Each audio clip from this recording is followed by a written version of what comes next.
Mas, sing mau aku ya ini gak usah dipikirin Mas. Dikat Mas. Kita ngomong-ngomong masalah mitos dan fakta tentang ular Mas, yang beredar di masyarakat terutama. Yang pertama, ini ular itu apa takut sama garam Mas? Karena kalau kita lihat cerita dari masyarakat itu kan, kalau rumah ning pinggirnya dikasih garam, itu ular nggak akan masuk. Nah, itu mitos atau fakta? Mitos. Kenapa kok gitu Mas? Karena ular takutnya sama wangian. Sama wangi-wangi memang. Iya. Dan garam itu dalam bentuk wangi memang. Tidak. Garam itu kan apa tuh, ibarat kata itu terkena kulit yang apa tuh ada lukanya itu kan kayak gimana? Panas ya? Panas gitu. Kalau di ular itu kan nggak ada efek apapun karena ular kan memiliki sisik yang bisa melindungi kulit dalamnya itu. Oke. Jadi ini mitos ya. Iya, mitos. Ular takut sama garam itu mitos. Oke. Jadi teman-teman yang ada di rumah, bahwasanya ular takut sama garam itu mitos, bukan fakta. Oke. Nah, lanjut pertanyaan kedua, Mas. Apakah semua ular itu berbisa, atau kalau orang awam itu biasanya istilahnya beracun lah? Sebenarnya sih tidak. Tidak semua ular itu berbisa dan tidak semua ular itu berbahaya.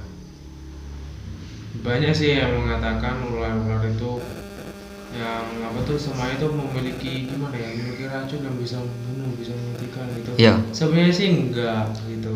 Kayaknya ada sebagian ular yang aman dan sebagian ada juga ular yang memang tidak dianjurkan Kan untuk dipegang ya Mas? ya dipegang dengan tangan langsung. Kalau contohnya ular yang tidak berbisa itu apa?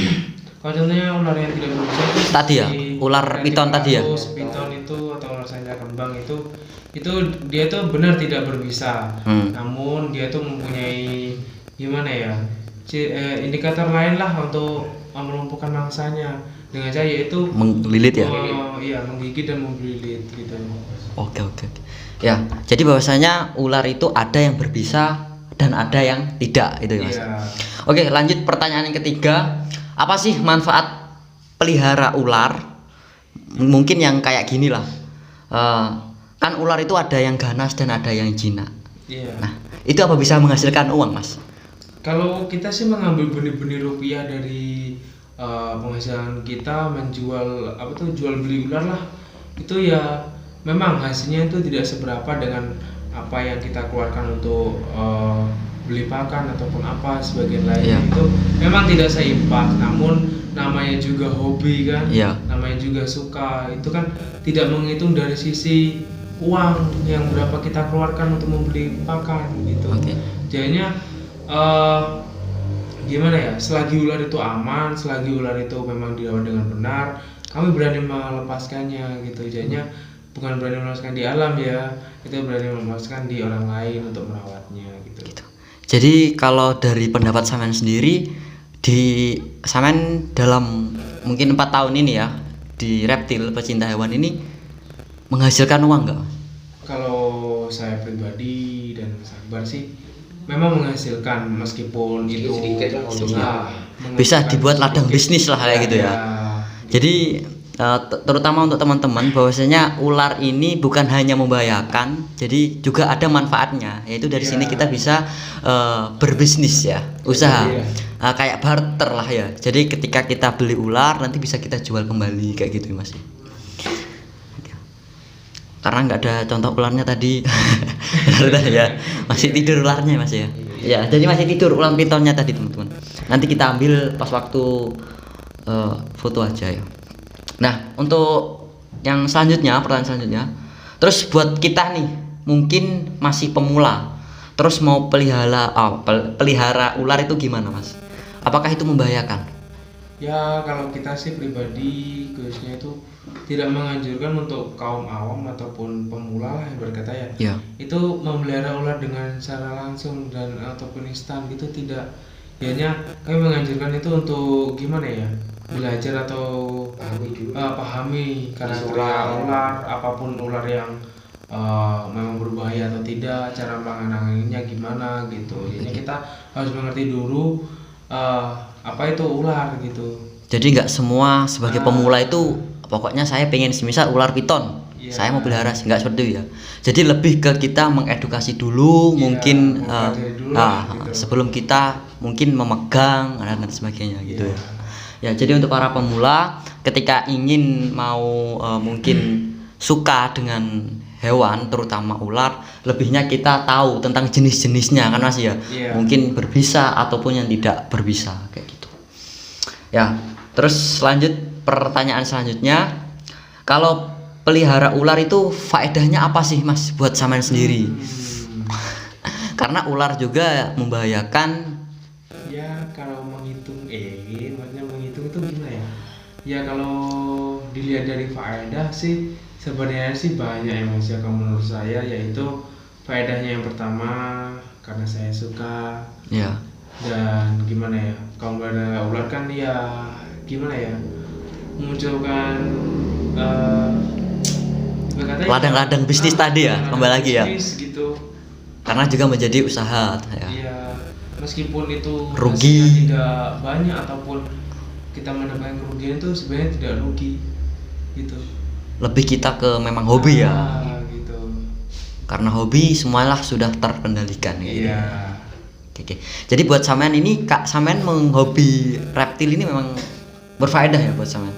Kalau saya pribadi sih berfaedah karena saya kan mencari jalan hidup saya sendiri tanpa harus mencontoh hidup orang lain. Oke, mantap sekali istilahnya. Bagus. Perlu dicontoh lah teman-teman. Bagus. Mungkin kalau Mas Akbar sendiri untuk apa pelihara reptil ini untuk faedahnya apa buat sampean sendiri Mas? Peduli aja ya Mas. Peduli terhadap reptil. Hidup lah. Iya. Ya, sama-sama benar sama gitu. Cuma kalau di hewan ini kan teruntuk ke mungkin nggak punya akal dan sebagainya gitu ya. Iya. Gitu. Oke, ya. Lanjut pertanyaan selanjutnya. Nah, kalau semisal dari kita nih mau pelihara ular, nah itu ada nggak jenis-jenis yang direkomendasikan? Saya misal saya nih sebagai pemula ini, saya mau semisal pelihara ular, saya mau minta ularnya tadi, ular piton itu gimana? Ya kalau saya sih mungkin bisa diambil ular pitonnya ada di mana ya Mas? Ular pitonnya? Mana tadi ya? Supaya lebih mungkin bisa diambilkan kameramen. Diambilkan ularnya. Iya, ntar masih diambilkan ya. Ular piton yang besar. Kita lanjut dulu pertanyaan tadi ya. Iya. Biar diambilkan dulu. Ya. Ya kalau saya sih menganjurkan itu ular piton itu yang sebaiknya itu ya kita ambil dari penangkaran ataupun hasil ternakan orang lain gitu. Jadinya kita jangan mengambil ataupun mengurangi dari alam gitu. Kasihan sendiri, masa kita harus mengambil kejurusan dari alam ya kan, otomatis kan sama dengan kita kan gimana ya, mengurangi rantai makanan dan juga habitatnya gitu. Oke. Papa gimana? Nggak bisa ularnya. Oh ya udah tidur. Oh yes, nggak apa-apa. Biarkan tidur ularnya. Ya, jadi nggak bisa diperlihatkan di sini soalnya ular pitonnya lagi tidur, lagi enak-enakan rebahan santuy. Oke. Jadi yang direkomendasikan apa Mas?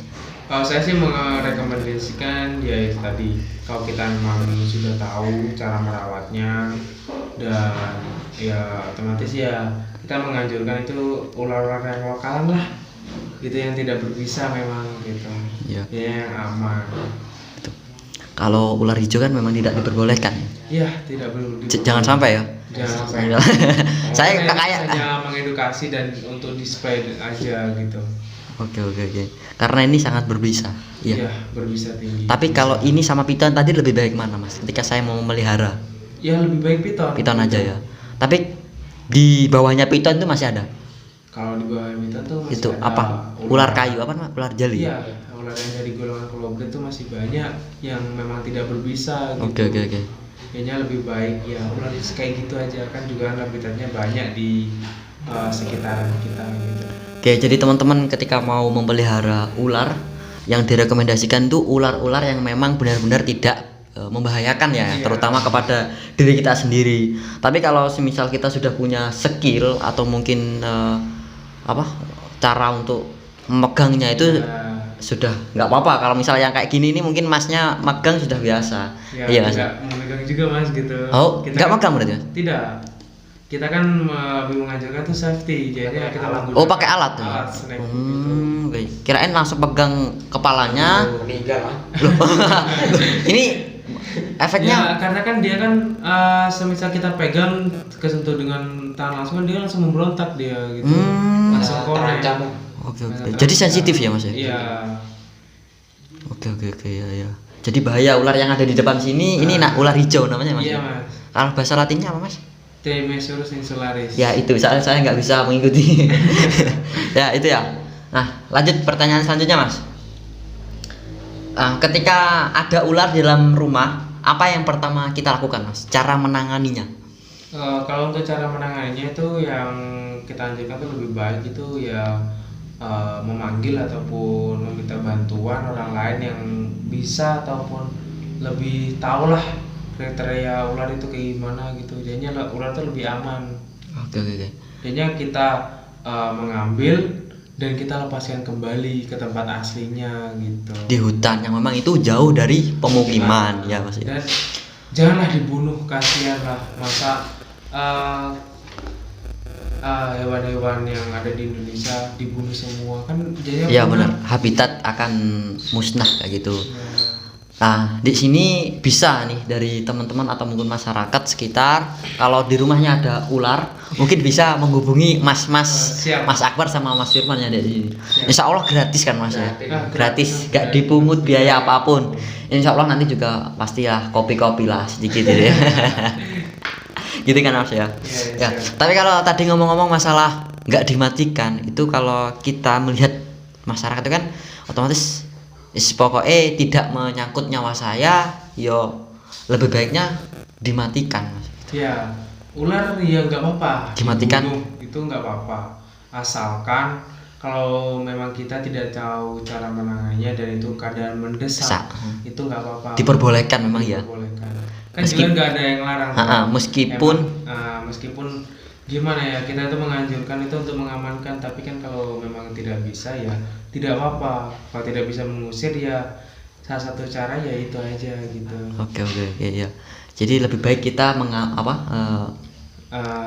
menghubungi orang-orang yang bisa mengamankan ular itu ya. Ya terutama yang ada di depan saya yang saya undang di podcast Purwojati. Selaku pecinta reptil ya Mas ya. Sudah lama jadi sudah banyak pengalaman lah ya. Nah lanjut pertanyaan selanjutnya Mas. Nah kalau semisal ular masuk rumah terus dia membahayakan keluarganya Mas yang ada di situ, mungkin istilahnya sudah mendesak lah. Nah cara efektif untuk membunuh ular itu yang sopan dan tidak menyakitkan itu gimana Mas? Ya kalau membunuh dengan sopan itu di semua instansinya nggak sopan. Namanya membunuh ya. Namanya membunuh itu kan emang gitu. Jadinya ya gimana ya? Tidak ada lah cara untuk membunuh dengan sopan tuh nggak ada sih. Jadi ya otomatis kan orang membunuh ular itu kan dengan caranya sendiri itu ada yang dibacok ataupun ada dipukul gitu.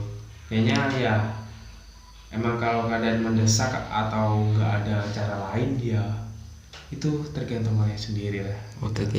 Jadi ya memang kalau kita mau memukul itu kan ada nggak hal-hal tertentu yang harus kita pukul supaya cepat mati gitu Mas ular? Kalau saya sih ya lebih baik jangan dibunuh sih. Boleh kita memukul hewan itu cuman agar dia merasakan lemas gitu.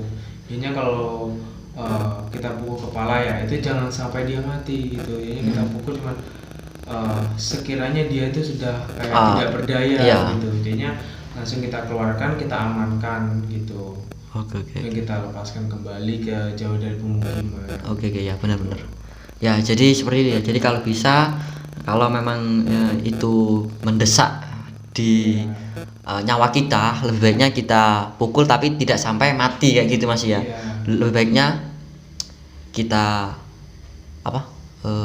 taruh lagi di alamnya mereka gitu ular. Soalnya biasanya penyebabnya juga ular masuk rumahnya teman-teman juga karena mungkin faktornya itu kotor ya Mas ya. Karena ular itu suka tempat yang lembab gitu. Ya memang suka tempat lembab ya. Dan sebenarnya tuh ular itu gimana ya? dia tidak mengancam kita kalau dia itu tidak terancam gitu. Jadi kan sekarang kan banyak tuh penambangan liar, pembangunan pembangunan rumah-rumah yang ya sampai menebang ya gitu. Jadi kan mereka kan terasa terganggu, habitatnya terganggu juga, jadinya mereka masuk ke rumah ya, bener lain gitu. Ya, ini juga salah dari masyarakatnya juga ya Mas ya. Jadi di sini kita perlu menjaga habitatnya ular itu juga, karena jadi nggak salah nih kalau ular masuk ke rumahnya orang berarti ya. Iya. Toh yang menjadi kerusakannya toh kalian sendiri gitu loh, warga sendiri, masyarakatnya sendiri gitu. Nah, lebih baiknya kita harus menjaga itu ya. Kita harus lebih bersih mungkin rumahnya supaya tidak dimasuki ular kayak gitu Mas ya. Lanjut pertanyaan selanjutnya. Pertolongan pertama bagi yang kena gigit ular itu apa sih Mas? Mungkin ada obat-obat tertentu?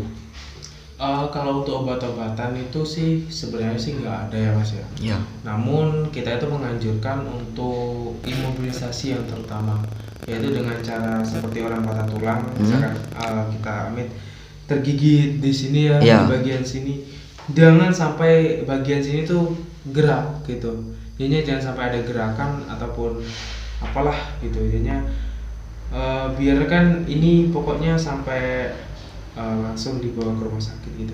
Ini untuk kayak orang patah tulang. Jadi nggak usah digerakkan ya, biarkan. Nggak usah digerakkan. Meskipun itu nanti juga ada efek. Iya, memang ada semua. Biasanya efeknya apa Mas? Ketika digigit itu di tubuh kita apa mungkin kayak meriang atau panas? Kalau itu sih kebanyakan sih ya sesak. Habis itu pembengkakan, habis itu nyeri, pembusukan, dan sampai bisa itu kalau pembusukan yang parah itu sampai diamputasi itu ada. Ada juga. Jika penanganan. Gitu. Ya, jadi lebih baiknya langsung aja ke medis gitu Mas. Gitu. Dan kami itu memohon untuk gimana ya? Semisal kita tergigit di sini, kebanyakan masyarakat kan diikat. Iya. Itu jangan sampai diikat lah gitu. Karena apa? Bisa itu kan cairan kimia atau dan itu kalau semisal kita membuat di darah sini, otomatis kan darah kan berhenti total. Iya. Dan pembusukan itu semakin cepat dia gitu, jadinya itulah yang menyebabkan tangan itu diamputasi. Dan itu